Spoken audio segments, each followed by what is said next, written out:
한 번의 선택은 10년을 좌우한다 라고 하는 여러분 오래전에 금성 TV 선전 아마 기억나실 겁니다. 자, 이렇듯 우리에게는 이 사람이 살면서 많은 선택을 합니다. 여러분, 그러나 그런 선택 가운데 우리 한 번의 그 선택이 여러분 인생을 좌우하는 경우가 있습니다. 여러분이 믿기로 작정한 그 선택이 여러분의 인생을 완전히 바꾸어 놓았습니다. 그 한 번의 선택은 우리에게 있어서는 어떤 순간적인 선택이긴 하지만 그러나 그 순간의 선택은 이미 우리가 살아온 그 삶에 있어서 바로 그 안에 다 녹아있는 그러한 결과이기도 합니다. 1985년 11월 14일 강명 87호는 1년간의 그런 참치 작업을 다 마치고 이제 부산을 향하여 오고 있었습니다. 지금의 베트남과 중국 사이에 있는 그 남중국해 그런 곳을 지날 무렵에 이 전재용 사장은 SOS를 내치는 그러한 칠몰 위기에 있는 96명이 탄 난민선을 발견하게 됩니다. 그들은 베트남을 탈출한 그런 보트 피플들이었습니다. 이 보트 피플은 베트남이 패망한 후에 공산 정권을 피하여 배를 타고 고국을 탈출한 그러한 베트남 사람들을 말합니다. 항해 중에 바다 한가운데서 포류하고 있는 그 보트 피플을 발견한 이 전재용 선장은 즉시 회사의 무전으로서 보고했습니다. 그러나 회사의 답변은 관여하지 말라라고 하는 것입니다. 그래서 전재용 사장은 마음이 아팠지만 회사의 그런 지시이기 때문에 그 침몰 위기에 있는 그 난민선을 그냥 지나쳐 버리게 됩니다.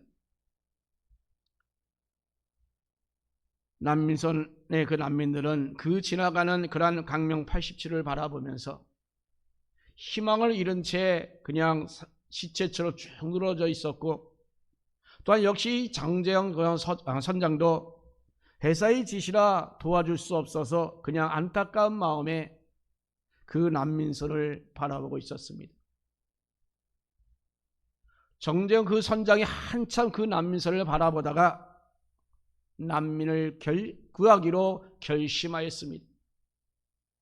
바로 뱃머리를 난민 쪽으로 돌리라고 지시를 하고 회사에 연락을 하여 지금부터 이제 내가 책임을 다 이 선장인 내가 지겠다라고 통보를 하면서 96명의 난민을 구조했다고 합니다. 이 보트필프는 그날 이 25척의 그러한 배들로부터 외면당하다가 강명 87호에 의해서 극적으로 구조를 받은 것입니다. 자, 그러나 부산항에 도착한 그 즉시 이 전재용 선장은 회사로부터 해고 통지를 받았습니다. 그 후에 여러 선박 회사에 이력서를 넣었지만 하나같이 다 거절당했고, 그래서 결국은 고향에서 멍게 양식업을 했습니다. 이 전재영 선장은 보트피플을 그런 구조할 때 제 미래와 자신의 미래와 그 경력까지 다 희생해야 한다는 것을 이미 그는 알고 있었습니다. 그러나 96명을 살리고자 하는 그 자신의 선택을 그는 한 번도 후회한 적이 없다라고 그렇게 밝혔습니다. 말하자면 전 선장은 96명을 살리고자 이미 그는 직장을 포기하기까지 했다라고 하는 것입니다. 여러분, 이것을 객관적으로 판단할 때에 너무나도 우리는 당연한 선택이다라고 말할 수 있을 것입니다. 그러나 여러분, 그 일이 바로 내가 당한 일이라고 한다면, 내가 그렇게 선택을 해야 될 그런 입장이라면 아마도 이야기는 달라지지 않을까 생각합니다. 정말로 쉽지 않은 선택입니다. 너무나 당연하고 옳은 얘기를 하지만 그런 내가 직접적으로 실천하기란 정말 어렵고 힘든 일이 아닐 수 없습니다. 사랑하는 여러분, 우리가 살면서 이렇듯 많은 선택을 우리가 하곤 합니다. 어떨 때는 모든 것을 다 감수하고 또한 옳은 길, 옳은 일을 선택하기도 합니다. 그러나 우리는 대부분 많은 경우에 그것이 옳지 않음에도 불구하고 정말 우리는 귀찮다는 이유로 혹은 주위 시선 때문에 그리고 또한 내 생각과 내 욕심 때문에 우리는 옳지 않은 선택도 할 때가 있습니다. 자, 오늘 본문의 말씀 보면 바로 그런 경우에 해당됩니다.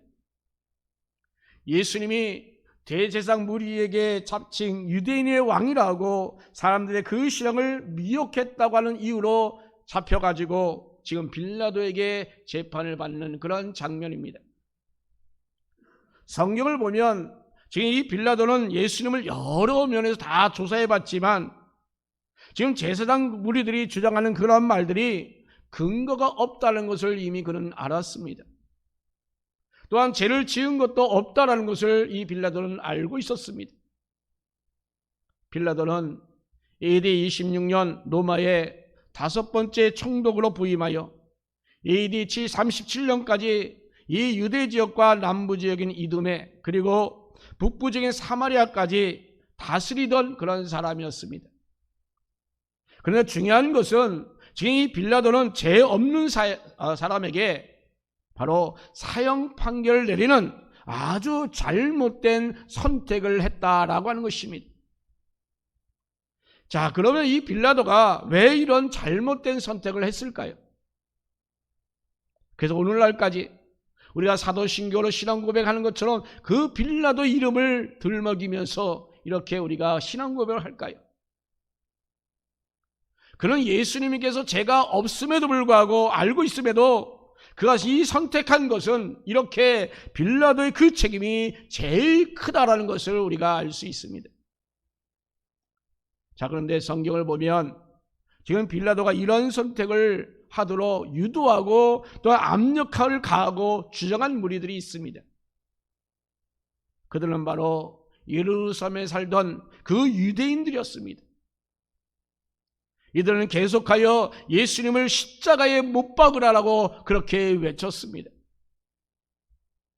빌라도는 예수님이 죄가 없음을 알고 예수님을 죽이지 않게 하여 백성들에게 나름대로 협상 카드를 내놓습니다. 즉 명절 그 유월절에는 이스라엘이 애굽의 그 압제로부터 해방된 그 기쁨과 감사가 넘치는 축제이기에 총독은 이날이 되면 백성이 원하는 제수 하나를 석방하는 그런 전례가 있었습니다. 자, 그런데 그때 마침 폭동을 일으키고 살인한 죄로 갇혀있는 폭도 중에 정말 제수의 제수인 그 바나바를 제수가 있다라고 소개하고 있습니다. 명절의 전례대로 사람들이 이 빌라도에게 제수 하나를 석방하라고 이렇게 요구하자 빌라도는 때는 이때다라고 해서 바로 이렇게 바나바를 제시합니다. 그러면서 빌라도가 사람들에게 예수를 놓아주기를 원하느냐? 라고 하면서 묻습니다.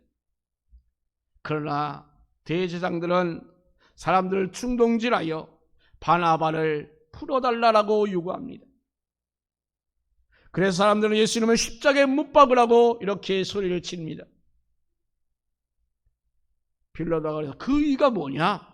라고 이 사람들 도대체 무슨 죄를 지었길래? 라고 하면서 다시 묻자 그들은 더욱더 소리를 지르며 십자가에 못 박으라고 이렇게 외칩니다. 그래서 빌라도는 사람들의 요구대로 할 수 없이 바나바를 놓아주게 되었고 예수님을 채찍으로 때린 후에 십자가에 못 박도록 내어주게 되었습니다. 자, 그런데 여러분 정말 놀라운 것은 우리가 이들은 바로 며칠 전까지만 해도 예루살렘에 들어오시는 그 예수님을 향하여 호산나 하며 외쳤던 사람들이었습니다. 그러면 도대체 이들은 왜 이런 선택을 하게 된 것일까요? 첫 번째로 이들은 자기의 생각이 앞서서 그들은 잘못된 선택을 하게 된 것입니다. 예루살렘 사람들은 예수님에 대한 무언가 나름대로의 기대감이 있었습니다.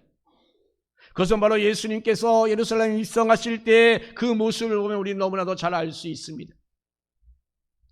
이들은 예수님께서 입성하실 때에 자신들의 겉옷과 나뭇가지를 예수님께서 오시는 그 길바닥에 깔면서 호산나 다윗의 자손이여 찬송하리로다, 주의 이름으로 오시는 이여 가장 높은 곳에서 호산나 하며 그들은 예수 이름을 높여 존귀하게 환영했습니다. 예수님에 대한 기대감이 정말로 대단했습니다. 바로 이러한 기대감은 예수님을 따랐던 그 제자들 역시 그들에게도 역시 볼 수 있었습니다. 마가복음 10장 37절 말씀 보면 야고보와 요한의 어머니가 예수님의 그 주의 영광 중에서 우리를 하나는 주의 우편에 하나는 주의 좌편에 앉게 하여 주소서라고 이렇게 간청합니다. 즉 예수님이 왕의 자리에 오르게 되면 자기의 아들들을 높이 세워달라라고 하는 그런 요청인 것입니다. 또 예수님이 십자가에 돌아가시자 엠마오로 내려가는 제자들은 이렇게 말합니다.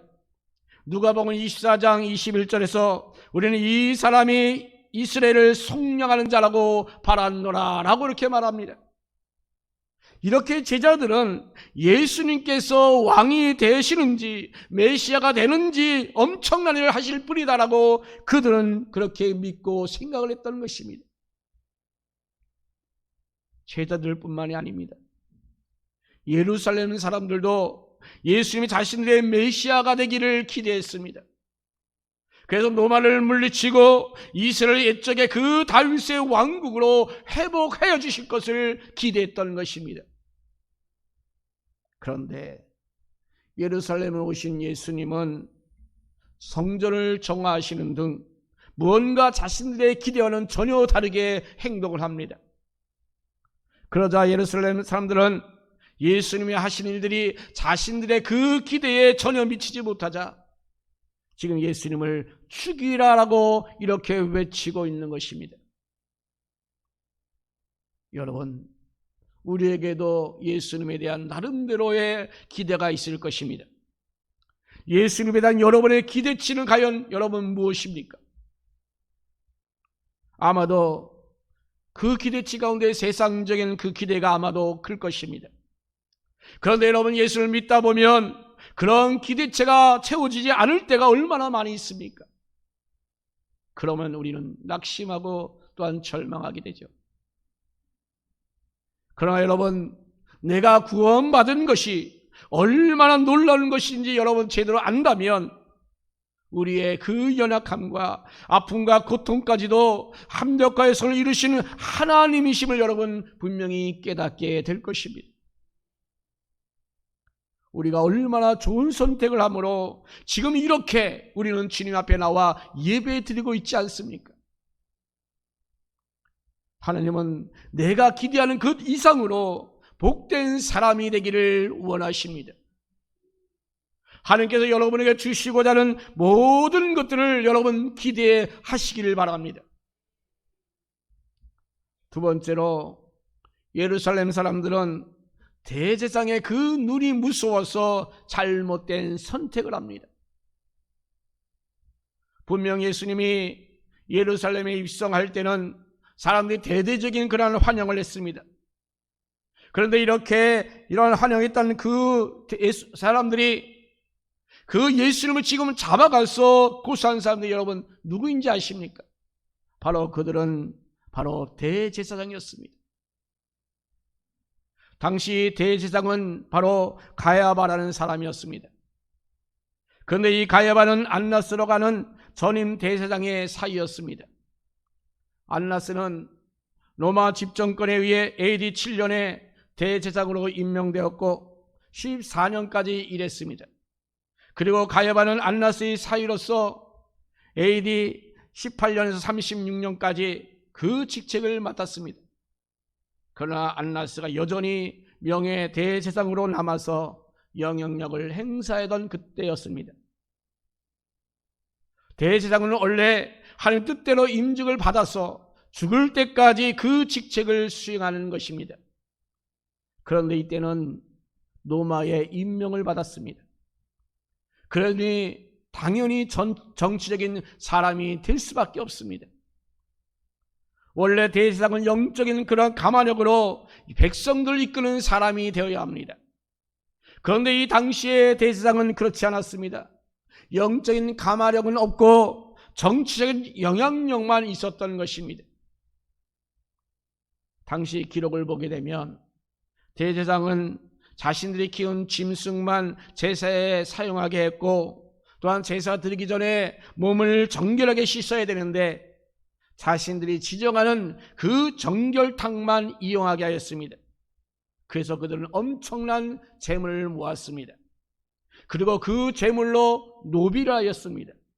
그래서 그러한 정치적인 영향력이 아주 대단했던 것입니다. 자, 그런데 지금 이 대제사장이 죽이자는 그 예수님을 백성들이 죽이지 않을 수 없게 되었던 것입니다. 그렇게 영향력이 커서.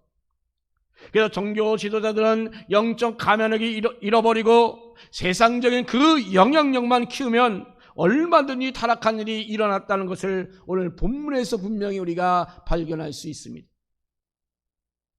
빌립보서 3장 2절에 우리들의 시민권은 하늘에 있는지라라고 말합니다. 또한 이브리서 12장 2절에 예수를 바라보자라고 말씀합니다. 이것이 바로 우리가 마땅히 가져야 할 우리의 신앙의 자세입니다. 그런데 우리의 눈과 귀가 자꾸만 세상을 향하여 갑니다.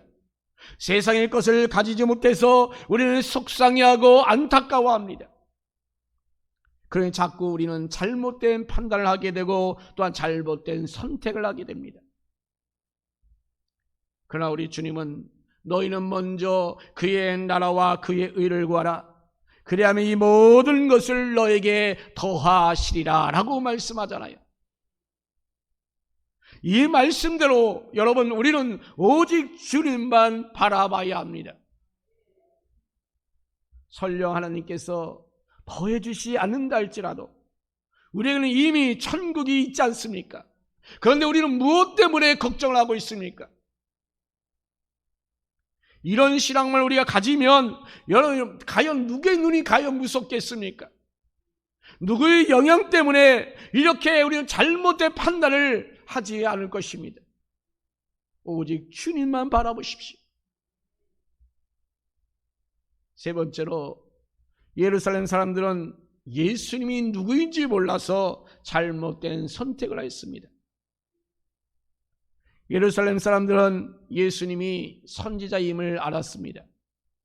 그러나 예수님이 선지자들이 예언했던 그 세상을 구원하실 분이라는 것을 그들은 몰랐던 것입니다. 마태복음 1장 21절 22절에 예수님이 어떤 분이신지 잘 말씀해 주고 있습니다. 아들을 낳으리니 이름을 예수라라. 이는 그가 자기 백성을 그들의 죄에서 구원할 자이심이라 하니라. 이 모든 일이 된 것은 주께서 선지자로 하신 말씀을 이루려 하심이니라고 소개합니다. 만약에 이런 사실만 그들이 알았다면 예루살렘 사람들은 예수님을 죽이자고 소리치지 않았을 것입니다. 호산나라고 아마도 외쳤을 것입니다. 그런데 그 예수님이 정확히 어떤 분인지 모르기 때문에 그들은 이러한 잘못된 선택을 하게 된 것입니다. 자, 여러분, 그렇다면 우리는 과연 어떻게 해야 하겠습니까? 호세아 6장 3절 말씀 보면 그러므로 우리가 여호와를 알자 힘써 여호와를 알자라고 말씀합니다. 바로 여호와를 알자라고 이렇게 말씀합니다. 우리가 여호와를 알아야 우리가 올바른 판단을 할 수 있습니다. 올바른 길로 갈 수 있습니다. 디모데후서 3장 15절에 또 어려서부터 성경을 알았나니 성경은 능히 너로 하여금 그리스도 예수 안에 있는 믿음으로 말미암아 구원에 이르는 지혜가 있느니라 라고 말씀합니다. 사랑하는 성도 여러분, 오늘 성경에서 분명히 예수님이 누구인지를 가르쳐 준다고 말씀하고 있습니다. 우리가 바로 이 예루살렘 사람들처럼 우리가 잘못된 선택을 하지 않으려면 여러분, 우리는 분명히 성경을 읽어야 합니다. 말씀을 들어야 합니다. 성경을 공부해야 합니다. 그러면 성령께서 깨닫게 하시고 역사하셔서 우리가 바른 길로 갈 수 있도록 우리에게 지혜를 주십니다. 정신분석 전문의인 김연아님의 만일 내가 인생을 다시 산다면 이라는 그 책에 한 내용을 소개하고자 합니다. 상담 시간에 친정 부모와 시어머니 이야기로부터 꺼내는 한 자가 있었습니다. 그녀의 이야기는 늘 우리 아버지가, 우리 어머니가 라고 하는 말로 시작되었습니다. 그리고 그들로부터 받은 그 상처, 숨막힌 일들을 토로하다 보면 어느새 그 상담 시간이 다 지나가 버리곤 했습니다. 1년 넘게 상담하는 동안 내내 그녀 이야기는, 그녀 자신에 대한 이야기는 없었습니다. 늘 그들로부터 당하거나 그들과 함께 있으면서 겪게 된 그 일밖에 없었습니다. 즉 당신의 인생인데 당신의 이야기는 없네요 라고 그래서 그 의사는 묻습니다. 그러자 그들 이야기할게요 없는 그에게 말하면서 덧붙여서 이렇게 말합니다. 저는 그녀에게 그들의 역사를 말하는 대신 그녀 자신의 역사를 써나갔으면 좋겠네요 라고 이렇게 말했다고 합니다. 그리고 그들에게 끌려다니는 그 이야기 말고, 그들 때문에 아무것도 못하는 그런 이야기 말고, 그 와중에 정말 하나라도 스스로 만들어가는 것이 있으면 좋겠다라고 하는 그 말을 해주었다고 합니다. 그 후에 그녀는 진료 시간에 그들의 이야기를 한참 점점점 줄여나기 시작했고, 대신 그 시간에 자기가 하고 싶은 일들을 말하기 시작했습니다. 그러기를 2년 그녀에게서 반가운 소식이 들려왔습니다. 조그만 카페를 차렸다는 이야기입니다. 물론 친정과 시댁 문제가 다 풀린 것은 아니었습니다. 상황은 변한 게 전혀 없었습니다. 바뀐 것이 있다면 그것은 바로 그녀의 생각이었습니다. 그녀가 그들 역사 대신 자신의 역사를 써나가기로 마음 먹었던 것입니다. 예, 그렇습니다. 여러분, 남의 이야기, 남이 말을 하다 보면 내가 누구인가를 우리는 잊을 수밖에 없습니다. 다른 사람이 중요한 것이 아니라 바로 내가 중요합니다. 내가 누구인지를 알아야 합니다. 내가 누구인지를 알아야 올바른 길을 갈 수가 있습니다. 그런데 문제는 내가 누구인지를 알 수가 없습니다. 여러분 자신이 누구입니까? 세상에 어떤 책을 읽어봐도 누구 말을 들어도 나를 결코 제대로 알 수 없습니다. 그런데 여러분, 나를 알 수 있는 유일한 방법, 그것은 바로 성경을 읽는 것입니다. 하나님의 말씀을 들어야 나를 제대로 알 수 있습니다. 그래야 내가 가는 길을 정할 수가 있습니다.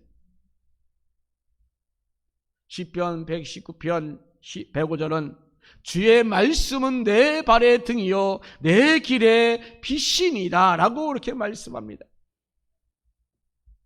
말씀은 지금 내가 선택해야 될 그 일과 앞으로 내가 나갈 그 길을 가르쳐 준다라고 말씀합니다.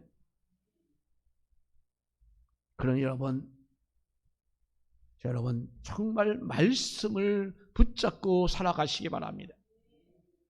그래야 우리가 바른 선택을 할 수 있습니다. 그래야 우리가 바른 길을 갈 수가 있습니다. 순간순간마다 여러분 하나님 말씀에서 말씀해 주신 대로 그러한 선택이 저와 여러분 가운데 있기를 간절히 바랍니다. 성경에서는 분명히 우리에게 여러분의 인생을 찾고 길을 정하시길 바랍니다. 그 선택, 그 길이 정말 하나님이 원하시는 선택이요 올바른 선택이 이루어지기를 주님의 이름으로 축원합니다.